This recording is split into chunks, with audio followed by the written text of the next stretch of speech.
Welcome back. Now let us talk about raising an exception and creating our own exception, that is user defined exception. So before user defined exception, you need to understand raising an exception.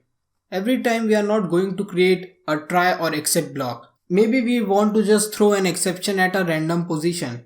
So here I am taking an example in which I have created a T class and then I am creating an object, passing its value and calling a method with the help of that object. So all I am doing is I am taking temperature of my tea and then checking with the condition that if it's greater than 85 then it's too hot, less than 65 then it's too cold, and if it's between them then it's okay to drink. With this particular condition, maybe if it's greater than 85, I want to raise an error or exception here. Maybe with less than 65, I want to raise an exception here. So with that, I can use a keyword called raise and I can actually raise an exception here. So if I run this particular program for now, so with 100 as temperature, I am going into this condition and it's printing hot to drink. Let me run with the certain other condition. Tea is okay to drink. Now I want to raise an exception here whenever the temperature of my tea goes above 85.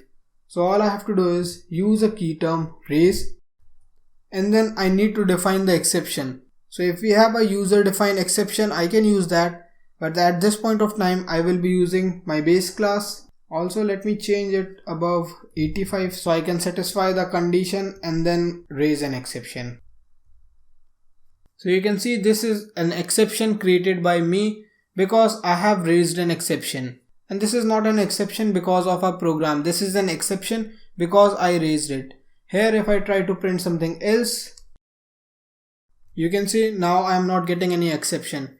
So this means I can raise an exception whenever I want. So I can create my own condition. Maybe if I am working with a bank project and if the balance is less than 10,000, then I can raise an exception that balance is low. So I can create my own exception about low balance and I can raise that exception. So that's how we can raise our own exception and we can call them. So let me pass some value here. And if I run this one, you can see I got an exception with a message that tea too hot. So that's how we can raise exception.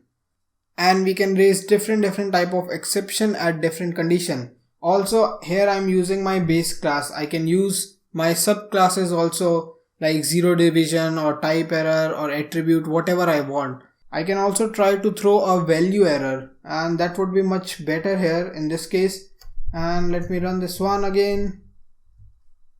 You can see I'm now getting a value error and my tea is too hot. So you can play with these type of exception and at a certain level with a certain condition you can raise different type of exception. Here I can just raise my exception that tea is too cold. So that's how you can define different type of cases and different type of exception.